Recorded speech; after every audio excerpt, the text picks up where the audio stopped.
Welcome to the Karen Kenney Show.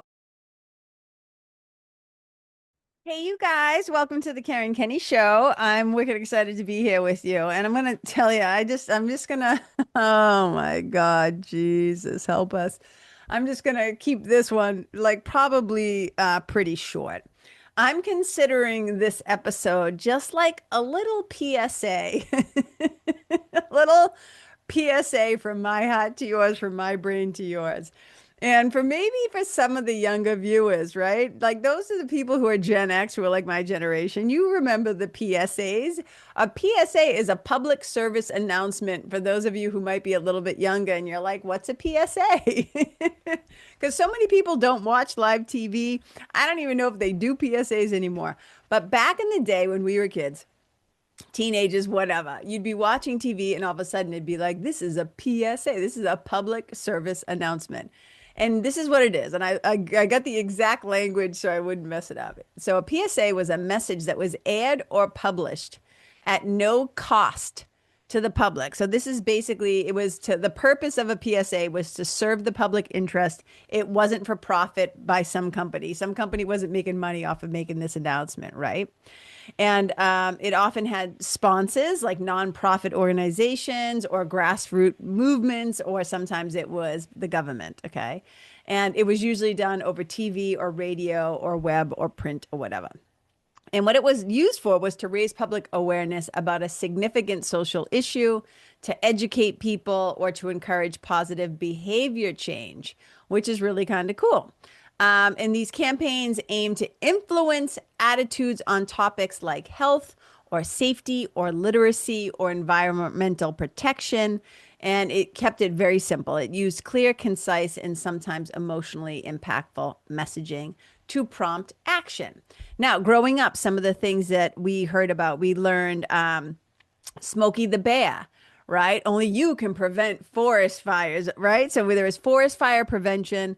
There was drunk driving awareness. Friends don't let friends drive drunk, right?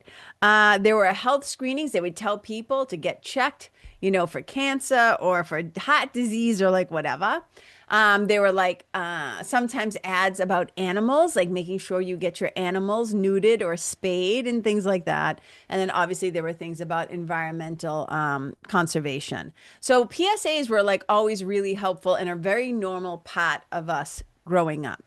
I think as adults right now, I think of as people right now who are kind of experiencing and being bombarded by so much information on the interwebs. Like every time you turn around, your phone is literally like a tiny computer, right? People are on their phones all the time. We all know this, right? So we are constantly bombarded from our phones, from the internet, from TV, whatever. You have all these people that are hawking their wares. You have all these people that are quote unquote influences, right? And I did a podcast so long ago, and I basically said we're all influences, meaning we all influence each other in our day-to-day lives based on how we're showing up, how we're talking to each other, how we're presenting, if we're being kind, if we're being dicks, what we're selling, like what we're doing. We are all constantly influencing each other. But now there is a whole group of grifters, right? There's a whole bunch of people out there hawking their wares. And if you are unawares, right? I say that, I know, bad grammar, I'm doing it on purpose. But if you are unawares, right, about like these people, it is so easy, right, to get hurt, to get harmed, to get screwed, to get scammed, to get taken advantage of, like whatever. I mean, I know people, not, I would say, my family adjacent, older women who are totally being scammed by online dudes pretending to be these young, hot men who want relationships with them. And these people are sending them money. I'm like, oh my God. And here's the other thing, right now with all the Epstein file stuff, right? Big names are coming out. The names of male bro science influences, and everybody thought who just had books coming out and everybody loves them. They have millions of followers, and you start to realize, oh, this guy was pals with Jeffrey Epstein even after the whole world knew that he had basically trafficked young women for prostitution. This guy is a level one whatever class sex offender. and we're still going to be pals with him. I guess the only purpose of this message today, like I said, this is my little personal PSA, is I cannot encourage you enough to do your homework, do your due diligence. And nobody really is going online, right? To how do I say this? To basically tell you what a shitbag they've been, what a deviant they are, what a a sick person they are, right? Everybody's out there like hawking their wares. And I started thinking about this when I saw the word influence. There's a quote that I love from Bruce Lee, and he says, "A good teacher can never be fixed in a routine. Each moment requires a sensitive mind that is constantly changing and constantly adapting. A teacher must never impose this student to fit his favorite pattern. A good teacher, listen to this line, a good teacher protects his pupils from his own influence. He says, a teacher is never a giver of truth. He is a guide, a pointer to the truth that each student must find for himself. He says, I'm not teaching you anything. I just help you to explore yourself." I 100,000% agree. You heard me if you listen to my podcast the last couple of weeks. I always say, as a teacher of anything, I am not interested in creating codependence.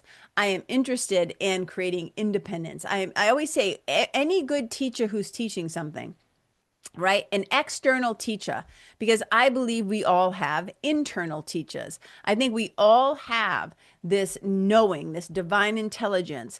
Yes, there are things that we need to learn from other people because we don't have that skill set. Like, really, I'm talking like tangible physical skills, right? We do often need external teachers to teach us very specific physical skills. And within us, we also have a divine intelligence. Some people might call this intuition. Some people might call it gut instinct. You can call it spirit, Holy Spirit. You can call it divine intelligence. You can call it, I always say, GPS, God's pretty smart, right? There is a part of us that is usually aware. Oh, this person isn't safe. Oh, this person, like, you get that funny feeling, but then you just want to like push it away, right? All the red flags come up and you go, no, well, so and so says they're nice. So and so says, me, I reserve. I can't usually tell how I feel about a person until I meet them, either in person or I have some sort of a Zoom call or whatever. But I like to get my eyeballs on people and put them in a room with people. And I like to see how they act all throughout the day, because it's really easy to get on stage and to get online and pretend that you're a certain kind of person when in your day-to-day life, you are not that person. And you sell a good, you do a good job selling this idea of you, but that is not who you really are. And I just think that right now online, it is rampant. It is rampant. And I said, a lot of times we give our power away to quote unquote influences, to people you see online that have a huge following or just had a book come out or whatever. And I'm always like, these are just regular people who get wicked good at marketing, or they hire a marketing team to help them craft a brand. And I jokingly say to my friends, remember when we weren't brands? Remember when we were all just like people? We're all just like normal people. And so as stuff continues to come out and come down in the Epstein files, and names are going to be named, and I'm just like, you guys, look, you're going to start to get a little disappointed. You're going to start to get a little like horrified. And you're going to be like, oh my God, that guy or that person or whatever. Yep, them too. So I just want to say, please use your critical thinking. Please use your discretion. Don't just follow people willy-nilly. I go in all the time and I look at stuff and I'm like, I don't even know who this person is. Like, I don't even remember this person. When did I follow this person? Like, whatever. And I'm just like, unfollow, unfollow, unfollow, unfollow. And you just start to realize a lot of times people with wicked big platforms, like I said, they're just regular people who got quote unquote internet famous. It doesn't mean you should be taking their medical advice, their health advice, their relationship advice, their advice on mental health or spirituality or anything. There's a lot of grifters out there. There's a lot of people that can just hang a shingle, call themselves a thing, and start selling their fucking supplements or whatever, their pyramid schemes and like all that stuff. And because people, we know how much influence there is out there because we hear these horrifying, these heartbreaking stories all the time of young men and women, young people, right, harming themselves, dying via suicide, right, unaliving themselves because of pressure or things that the comparing that they're doing or the things they were told, all of it. And it breaks my heart. A good teacher protects his pupils from his own influence. And that's what I have always told my yoga students too. I'm like, don't take my word for it. You've got to try things and experience things for yourself so you can figure out what's true for you. So you can come to realize what's true for you. And I've always said, like, external teachers, what any good external teacher is doing is we're pointing. It's like what Bruce Lee says, but I've said it a little differently, which is all we're doing is we're pointing back at your own internal teacher.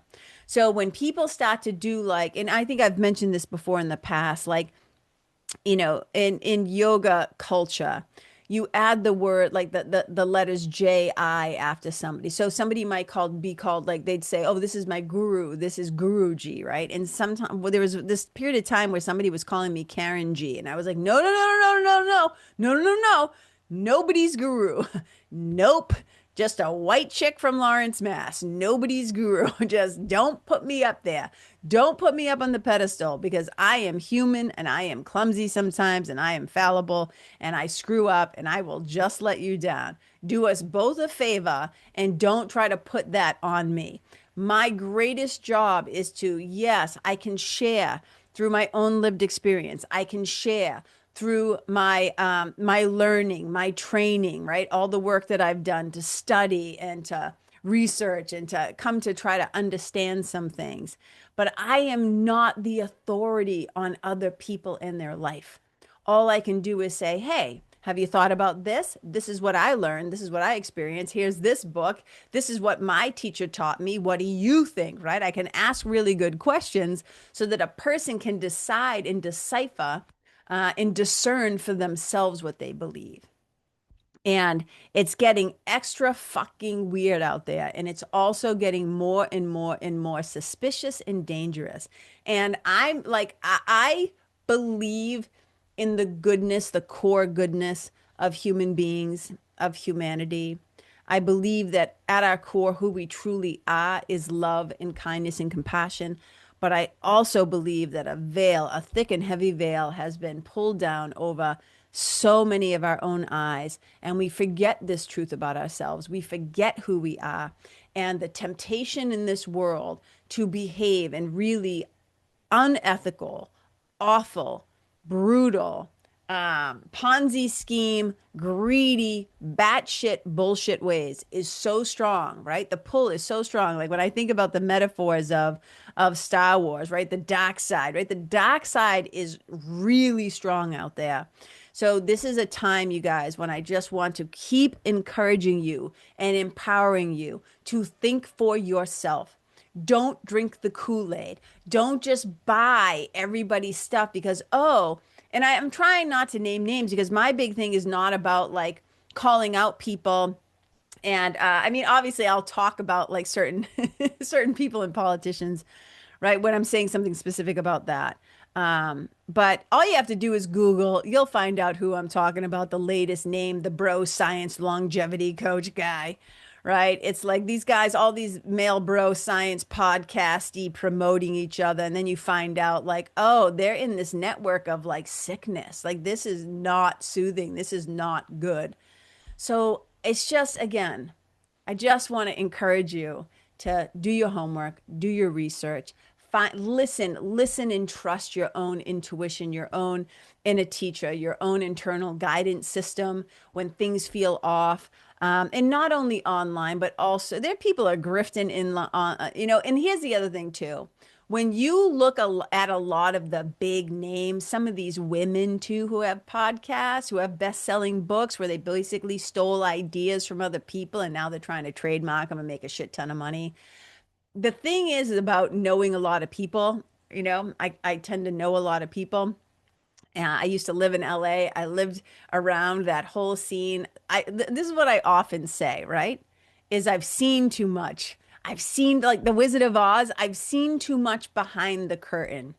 And I know a little too much sometimes. So I don't follow a lot of like trends. I don't follow a lot of people be like, "Oh, I love this one's books." And I'm like, yeah, not for me. Like I just can't get on board with that person, right?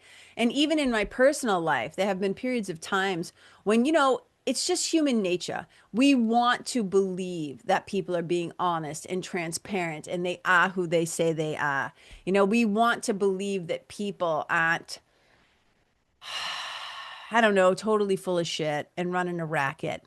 But there's so many people running a racket out there, and a lot of people have blind spots, myself included.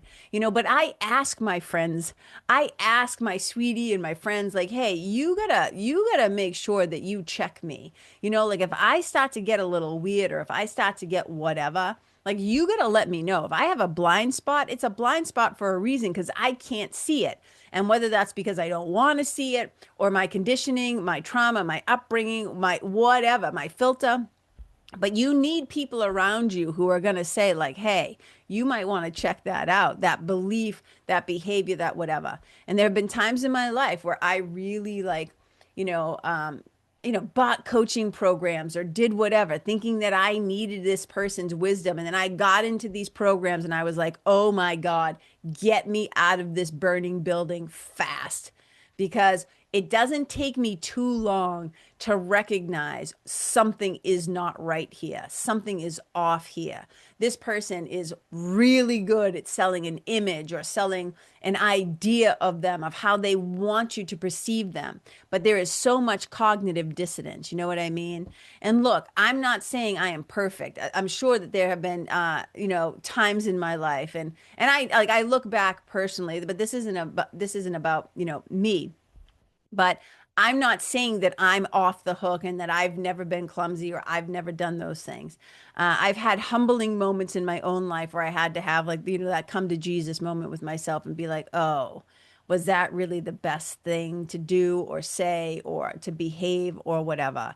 But I try to check myself, right? And it's not like I said, I try to be the alternative, right? So much of, you know, so much of what I try to pour into the world is to be helpful. Doesn't mean I don't screw up sometimes, but I really am trying to be and to live from the most loving place that I can. I don't always get it right. I am clumsy. I do trespass. But for me, it's like especially at 57, I am learning to just trust my own wisdom and my own counsel and that of a few select people who I really trust to give it to me straight, to be honest with me, to tell me things from, the great thing about my sweetie is his brain works slightly different than mine. His experience is slightly different than mine. So I can always just say to him, like, am I looking at this wrong? Like, what are you seeing? What are you hearing when you read this? What do you think? And my sweetie has an excellent bullshit detector.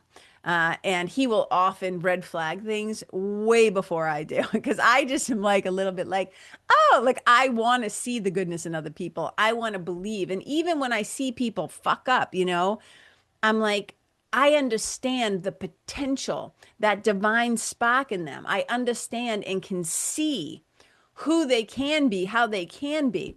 But at some point, we have to stop making excuses for people's potential, right? You can't just keep hanging on because of somebody's potential. I'm not saying you cast them out of your heart. Sometimes you got to cast them out of your life, though. There are relationships and people and, online people too, where you have to say, oh, yeah, this is not good. I don't want to be associated with this. I don't want to do business with this person. I'm not promoting it. I'm not sharing it. And you go in, you unfollow. And if you had done any harm in your association with that person, you got to make amends and apologize. So, That's it. That's all I got to say is more and more and more is being revealed. And this is the time to stay sharp. This is the time to like I said, read some shit, do some homework. And the thing is that everything online is designed to sell you, whether it's an idea or a brand or a product or a supplement or a whatever it is when people are hawking their services, whatever it is, right? They're designed to look a particular way so that you will buy. And whether that means physically with cash, with your hard earned money, whether it means you are buying what they're quote unquote selling, meaning their image, this idea of who and how, oh, they're so spiritual, they're so whatever, right? People are almost always hawking their wares, and we have to really be paying close attention, not only to what they're saying and doing and seeing if they match. If there's, I always say the assignment is alignment. And if there's a misalignment between what's coming out of their mouth and what they're doing, notice that, check that. Don't push it away. Don't put it under the rug. Because, like, we see it silence in families. Like if you grew up in a family where you weren't allowed to be honest about feelings or tell the truth or point out hypocrisy, a lot of children like that end up becoming adults who don't want to stir the pot or cause waves or cause trouble, or everybody wants to just keep the peace. Well, sometimes we can't keep the peace. Sometimes we have to say, hey, that's not right. Hey, I'm going to stand up and say something about that. You know what I mean? So right now, it's like, remember, good teachers protect their pupils from their own influence. A teacher is never a giver of truth. We're simply a guide. We are pointing to the truths that each student must find for himself. And that's it. You got to find out for yourself. Sometimes you might get burned. Sometimes it might be staring you in the face and you just refuse to see it. I talk about this in my memoir. There were times in my life when I didn't want the truthy truth because it would be too painful to accept the truth of those people, those situations. And I had to learn the hard way. And I'm still learning at 57. But this is, again, just a little PSA, a little public service announcement from my hat to yours. Just like, again, pay attention, not only to what's going on out there, pay close attention to what happens inside of you when you come across another person's content, another person's programs, another person's, business, whatever they're selling, whatever they're offering. Look, religious, like, pay attention, right, to what the culty, the culty, preachy, like everything, even like, authors who supposedly are selling like a little book, and then all of a sudden they get a lot of influence, they get a lot of attention, and shit gets weird. People get weird when they are given power. People get weird when they get a lot of money sometimes. I'm not saying all people, a lot of people. They get weird when they get a little bit of fame, a little bit of fortune, a little bit of attention, a little bit of whatever. They think they have power and influence, and we see it all over the place. But you, my dear listener, you are a smarty pants. You are a little more mindful. You are a little more aware and awake. So make sure you do your due diligence. Be discerning, right? Be aware, pay attention, be mindful, and trust yourself. And when you know that somebody is like doing some harm, may you have um, may you have the courage to speak up. May you have the courage to speak up. At the very least, I'm not saying you have to go online and call people out and do a whole thing, but like if you were promoting that person, you got to maybe acknowledge it with some other people and let people know, like, oh, I just learned some stuff. And that's the other thing, you guys, is we have to be willing to say, I was wrong about that. You might have voted for somebody who is not, right? Or in this case, like with Trump, I would say he's always been telling us who he is. He's always been telling us who he is and what he's going to do. So that shouldn't be that big of a surprise. But for some people, it's still going to be a surprise. Like, oh, I didn't know that that's what that person was really going to do. We have to be willing to admit when we've made a mistake. All of us, me too, right? All of us. We have to be willing to say, ooh, I got that one wrong. We got to pay attention. And just, don't drink the Kool-Aid, everybody. All right. I love you guys wherever you go out into the world today. May you and your presence and your energy and your love be a blessing wherever you go. Leave the people, the place, the animals, the planet, man, if we can, better than how we found it. Bye.